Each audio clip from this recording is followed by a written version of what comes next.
Nuestro segundo presentador, el licenciado Rafael Ruilova. Entre sus méritos, es poeta, narrador, ensayista, crítico literario y profesor universitario.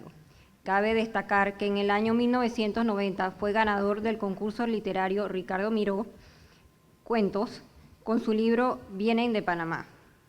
Adicionalmente, en el año 1996 se hizo acreedor de premio otra vez en el concurso Ricardo Miró Novelas con su obra Mano Santa. Licenciado Ruilova, invito a tomar la palabra.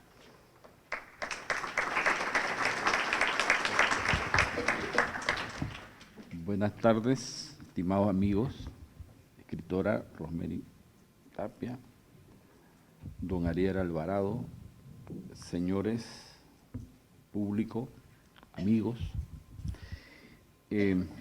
Yo tengo un ensayo sobre la novela de 2 horas, ¿verdad? Quiero recordar algo. En esta feria del libro, 2 organismos internacionales tienen foros sobre la violencia escolar y sobre el bullying, esto que llamamos bullying, porque es un problema muy grave. Y ese problema grave es el tema de la novela Un grito desde el silencio. Yo traté de decodificar la novela a partir de que es una novela que pertenece a un género literario que se llama literatura juvenil. Y me leí un libro de una escritora francesa y un montón de libros sobre el bullying para analizar la novela. Y esta escritora francesa tiene una codificación sobre qué y cómo se escribe una novela juvenil.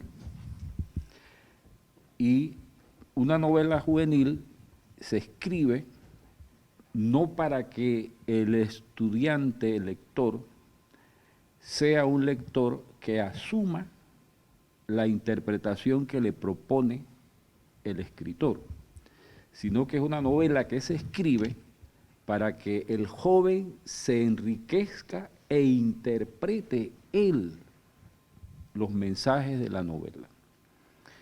Y desde ese punto de vista, nosotros encontramos una novela excelente para que el joven se encuentre a sí mismo y se desarrolle en función de un análisis dialógico acerca del tema de la violencia. Un grito desde el silencio nos enfrenta con la naturaleza de la violencia escolar como parte de una relación social enferma, compleja, destructiva, peligrosa.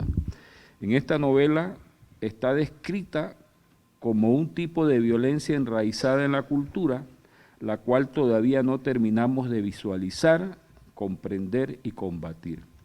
La habilidad de la escritora es centrarse en los hechos significativos, las anécdotas ilustrativas, los errores de las reacciones de los padres que paradójicamente contribuyen a opacar a la víctima. Esta violencia divertida para el agresor, demoledora para la víctima en términos psicológicos, es analizada en sus posibles soluciones con un énfasis en la terapia psicológica. Porque en una novela escrita para jóvenes y adolescentes, el lector se apropia de los textos y los hace significar otra cosa distinta a las intenciones del autor. Los jóvenes ponen sus significados de acuerdo a la experiencia de su vida y la lectura se convierte en un juego de interpretaciones determinadas por el diálogo. Nos dice la escritora francesa Michel Petit en sus libros Nuevos acercamientos a los jóvenes y a la lectura. Entonces, la cualidad de esta novela es que sigue los códigos de los jóvenes, para que los jóvenes sean capaces de entender y entenderse a través de la lectura. Esto significa que es un instrumento pedagógico, significa que es una novela para la discusión y que no termina el acto de la lectura solamente con que se lea el libro, sino con que se dialogue sobre el tema que ese libro está planteando. Y de esta manera se va a enriquecer al lector a partir de lo que se está planteando en la novela. Entonces es una novela dialógica y es una novela escrita para los jóvenes. Y esa es una de las virtudes de esta novela, porque es difícil. Yo escribo novelas, pero yo no sé cómo escribir novelas para los jóvenes. Yo escribo novelas literarias en función de un lector distinto, pero leyendo la novela de nuestra amable escritora, nosotros hemos descubierto un código, y ese código y esa habilidad es la que la ha convertido en una escritora exitosa en el mercado más grande de libros que tiene este país, y no solamente porque es el mercado más grande, sino porque es el mercado dirigido a los jóvenes, a los cuales se le produce un acto educativo, a los cuales se le proporciona un sistema de valores, a los cuales por medio de la lectura se les proporciona una forma de entender y de entenderse en este mundo complejo donde la interacción entre los jóvenes se ha perdido. Es decir, ahora nosotros interactuamos de manera virtual. Es posible que el ciberbullying haya incrementado la provocación, el hostigamiento, la denigración, la suplantación de la identidad, la violación de la intimidad a escala planetaria, porque es una violencia impune ejercida de forma impersonal. ¿Por qué esta violencia ha infectado la conciencia de la juventud? ¿Acaso es por la glorificación de la violencia y la vacuidad moral de los medios de comunicación que exaltan y la difunden sin crítica? ¿Cuál es el papel de los padres, la comunidad, los medios de comunicación en la génesis de la violencia? ¿Son responsables por omisión o cómplices por comisión? ¿Son responsables también de la solución? Estas son las preguntas que sugiere la novela. Son preguntas que nos ubican de manera realista en el tema que viven los jóvenes, pero que van más allá de los alcances de la literatura juvenil y entran en los problemas de salud pública. Sin duda la violencia es un insumo socialmente programado y por eso Rosemary Tapia nos obliga a buscar respuestas para solucionarlo. Y por eso encausa la lectura interpretativa de sus lectores en esa dirección. El joven que lea esta novela va a plantearse una respuesta, una solución al problema. Y ese es una novela pragmática, es decir, una novela que su efecto va más allá de la lectura. Entra a la creación de valores y al planteamiento de soluciones. Por eso es necesario un diálogo educativo en torno a este discurso. ¿Qué pasa con la juventud? ¿Por qué unos estudiantes queman a un profesor y a sus compañeros? ¿Por qué los crímenes más violentos los cometen los jóvenes? ¿Qué distrofia cultural ha convertido la violencia en la forma de interacción social entre los jóvenes? ¿Es solo un factor el que motiva esto o son muchos? ¿Cuáles son?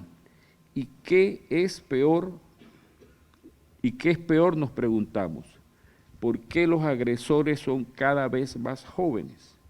¿Por qué los que ven las agresiones sienten bienestar al ver sufrir a los otros? ¿Por qué la ausencia de culpa es el meollo de la moralidad de una sociedad que ha desplazado su responsabilidad al considerarla un problema de salud pública o un delito represivo?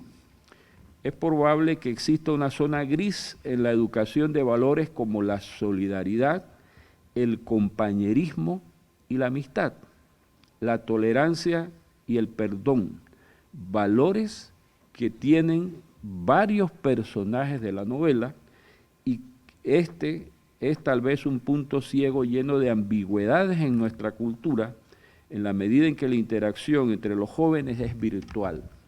Entonces, la novela exalta la amistad, exalta la solidaridad y exalta la tolerancia, como reacción de las personas, de los personajes de la novela. Y ese aspecto es un punto ciego de nuestra cultura porque nosotros nos hemos olvidado de enseñar la tolerancia. En 1995 la UNESCO declaró el Año Internacional de la Tolerancia porque existía un incremento de la violencia en la juventud. En esa época, y disculpen la propaganda, la UNESCO me publicó un libro que se llama Tolerancia y Educación, que era supuestamente para orientar a los educadores sobre el problema. Pero ya el problema no es ese, ya el problema es un problema mucho más grande, mucho más complejo, mucho más monstruoso, y lo peor es que no lo vemos. Y ese que no lo vemos, ese grito en silencio, es el que nos está presentando la escritora Rosemary Tapia. Existen respuestas no literarias a estas preguntas, pero lo más importante es que Rosemary Tapia ha introducido estas preguntas en el sistema educativo y en la juventud para orientarlos en la búsqueda de valores, de soluciones.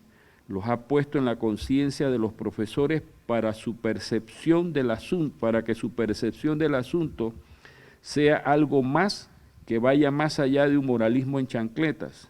La ha puesto en conocimiento de las autoridades para que mejoren el hacinamiento escolar y creen un ambiente apropiado para que la escuela sea un escenario institucional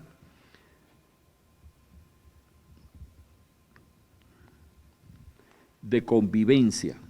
Como novelista, lanza la advertencia sobre la molicie de una sociedad que empieza a dar muestras de su declive moral, descuidando las escuelas y la educación. De esta manera fustiga el sueño amodorrado del cinismo y usa su carisma para que el sueño de la comodidad no sea el subterfugio de los desmanes. ¿Qué más podemos pedirle a una escritora? No hay muchos escritores que tratan de explicar esta malaya más allá de la moda o la anécdota de una malandanza entre jóvenes. Otros no pueden hacerlo sin quedar atascados en el pantano de lo efímero. Lo cierto es que la novela juvenil de Rosemary Tapia, con una perspicacia intelectual, elabora una metáfora para que la bisagra de la locura no se abra sobre la salud espiritual de la juventud en proceso de aprendizaje. No olvidemos que la literatura juvenil es una literatura cuyos lectores están en proceso de adquirir hábitos mentales, hábitos de pensamiento y valores morales, y que estos lectores constituyen el mercado editorial más grande de Panamá y que la lectura de una novela sirva para su formación moral y cívica es un gran logro. ¿Qué más podemos pedirle a una novelista? Por eso la literatura juvenil no es una simple mercancía, es una literatura que hay que tomar en serio, y en este aspecto Rosemary Tapia es una escritora valiente y necesaria, una escritora motivada por la bondad y la buena fe, cuya novela, Un grito desde el silencio, nos enfrenta con un tipo de violencia enraizada en la cultura, la cual todavía no terminamos de comprender, pero que es urgente detener.